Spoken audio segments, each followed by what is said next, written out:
It's been a couple of weeks since I last shared an update on my journey from average foiler to pro foiler here on YouTube. I've been very busy and I lost my camera, so I wasn't really motivated in recording videos. I hate recording with my iPhone because I'm a perfectionist. Anyways, I have a lot to talk about, so here I am recording even before my new camera arrives. So, first of all, Pamphile Camp, it was bloody amazing, very, very intense, not just for the students, but also for me. So I'm maybe gonna record a dedicated video, but it was very, very, very cool seeing the guys improving and everything went smoothly, so nobody got injured. However, I think that the next camps that I'm gonna run, the next clinics, I'm gonna run them slightly differently, just to be less stressful, not only for me, but also for the students. Less stressful and more cost effective.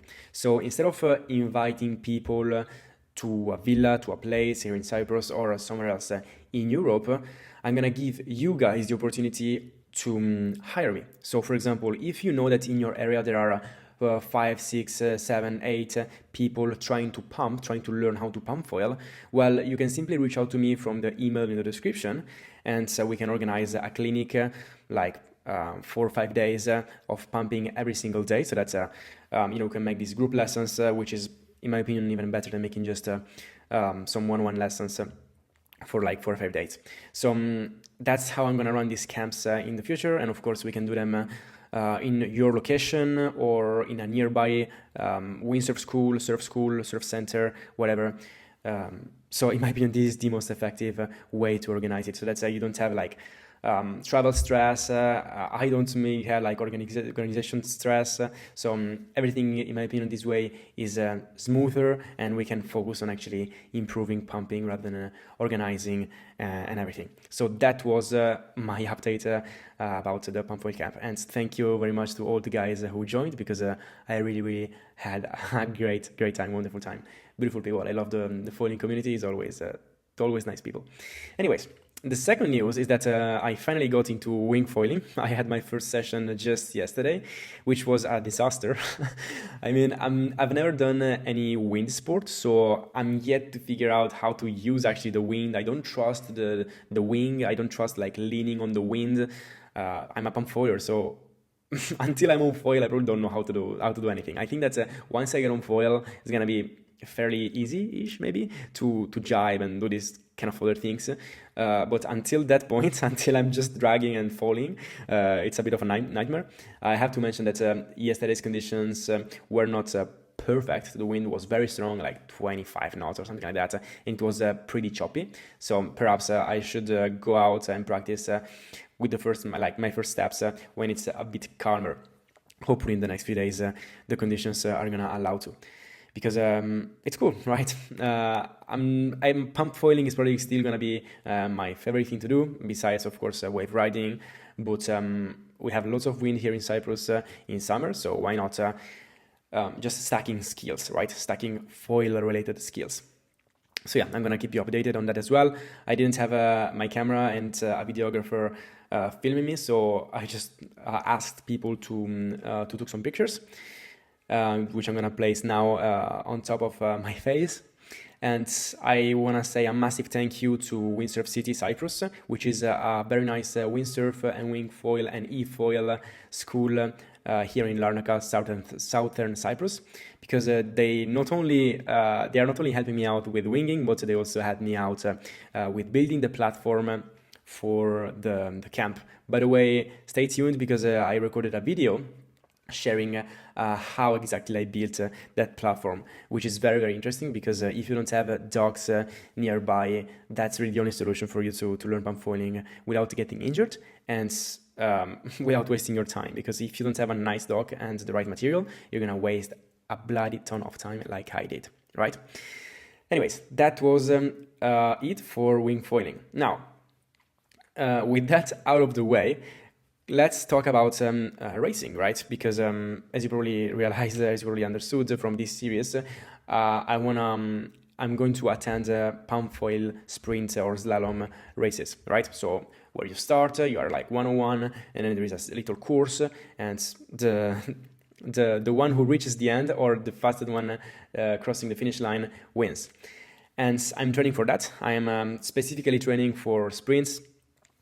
I'm not really pumping long distances anymore, even though a couple of days ago I tried to go a bit further, and I actually improved in long distance, even though I didn't pump long distance anymore, which is like obvious actually, because you really nail your technique, so you're just more efficient overall, even though maybe your endurance doesn't improve that much.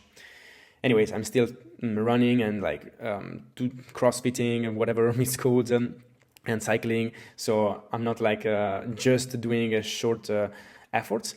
However, that's that. Now, I realized that one thing. Today, I actually did for the first time some actual one-on-one, and with Iagovos, a friend of mine here in Cyprus. He's not a pump foiler, he's just a very, very, very strong and talented windsurf foiler. He's racing the World Cup, whatever. And he's pretty good at pump foiling, and he's used to racing. I'm not used to racing. And I realized that first off, I need to race one more, because it's completely different than pumping on your own, because you're against someone, so you really have to stay focused only on yourself. As soon as you look at what the other person is doing, where he is, you're down. There is no two ways about it. So that's a skill that I underestimated, and it's very cool that I have this friend, not always, but sometimes when we can just practice some one-on-ones is very good for me, because I have someone to compare with, and I practice this race stress type of feeling. And I also realized that, in the last couple of weeks, I've been trying to push my Ketos 1250 to its limit. So I tried different setups, different combinations of Fuselage, stab, and everything, just to find the perfect combination. And I was tracking my speeds with my watch, my maximum speeds on 10 seconds. And I reached 22 kilometers an hour, which is fine. But then I just realized that yes, you can be the fastest on the course, but that's not what's gonna make you win. It's not the fastest that win. I thought that the one who can start the smaller foil wins, but it's not really the case. In my opinion, is way more important getting a bloody perfect start and some extremely sharp turns. Because yes, you can be 2, 3, even 4 maybe kilometers an hour faster than your competitor, but if you lose 1 or 2 seconds at each turn, or you lose 2 or 3 seconds in the start because you don't have a sharp start, or you don't start at all, then you lost. And I realized that if you are in front, you have a huge advantage, because the person behind you cannot stay on your line, not even close to your line, because if you pump behind someone, like there are turbulences, so you cannot really, it's impossible to pump right behind someone. So if like the person who is in front has power, so you need a very sharp start, and you need to get on the foil and reach maximum speed as soon as possible. So what I found out is that the first skill, again, is to just be super consistent and sharp with your start, Dockstart, or drop start, whatever that is, and versatile, because again, you don't know what dock you're gonna get, and being able to reach maximum speed or cruising speed, at least like 20 kilometers an hour, as soon as possible. Because the sooner you reach that speed, the sooner maybe you are like the more likely you are to be in front. And when you're in front, again, you have power. And then I used to again practice my top speed. I wanted to be super fast, but I should just focus more on the turns, because you can be again super fast, but even if you are fast, you're just gonna trying to catch up the speed lost in the turns or the terrain lost in the turns. So turns, in my opinion, are more important than speed. So that's what I'm gonna focus on from now onwards. And in terms of set, for now, the fastest set that I found with 1250 is the shorter fuse that I have, super short, and the smaller stab that I have, which is not the smaller one that Ketos came up with recently, but still it's quite small. It's the 130, and I've only used the 80 Mast for now, but I have an 89 now, and I want to try it because probably is even better, because you have like more room to pick up speeds at the beginning, maybe, so you are less likely to touch down with board, so probably the higher Mast is even better.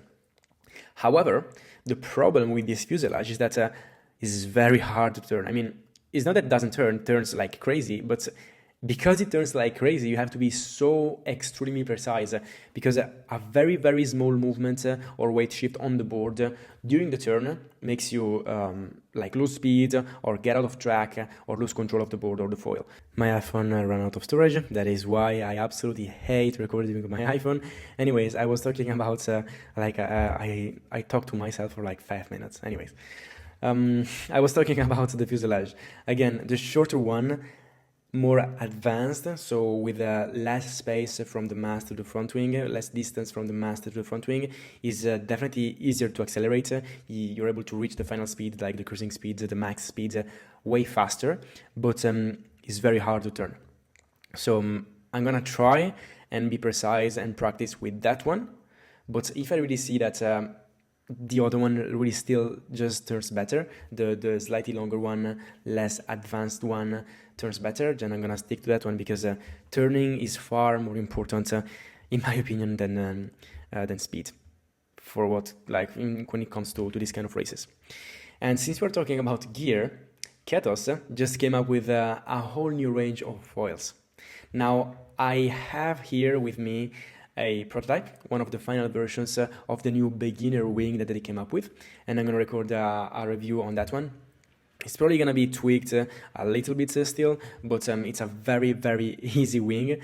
And I'm not just the only one saying that, but Seb, one of the students of the Pamfoil camp that we organize here in Larnaca, Cyprus, he started from absolute zero.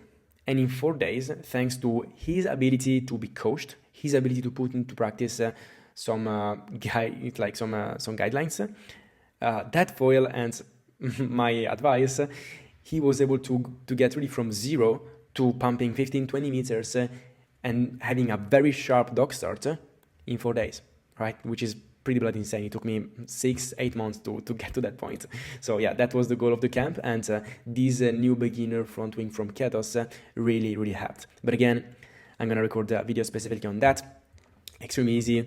I'm gonna do maybe some beach starts with that before I record the video, so that I really show you how it is easy of a wing it is. And finally, they came up with a very good front wing for beginners, so that now, even if you're just getting started, you can get a Ketos set right away, and then once you get better, maybe 6, 8, 10 months down the line, you can simply just switch the front wing or the fuselage or the stab, and keep everything as the same, which is super cost effective. I can tell you from experience that changing brand is not really cost effective, just because the mast is the most expensive part, and if you can keep the same board and the same mast, then yeah, you can just pretty much change the airplane, and that's that, right?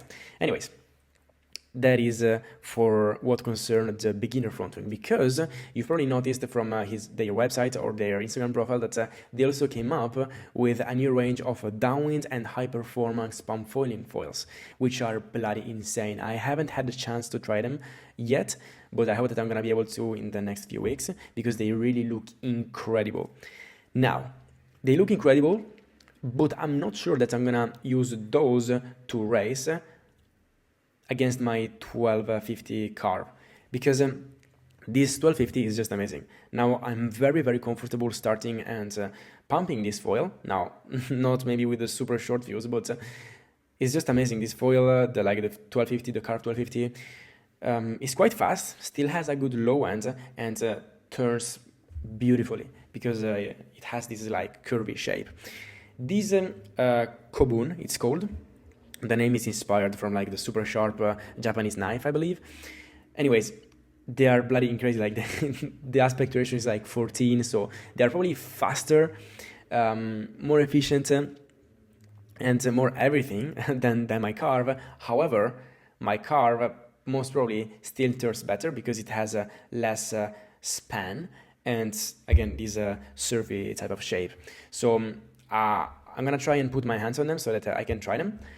But I am not sure that I'm going to use those to race against my 1250, because again, the 1250 in my opinion is just perfect for sprint and slalom races. So that's really the update. I'm looking at my notes here, but I think that I covered pretty much everything. I got into wing foiling. I'm trying to get fast, but turns are more important, and start is always the most important, because if you don't start, you don't race.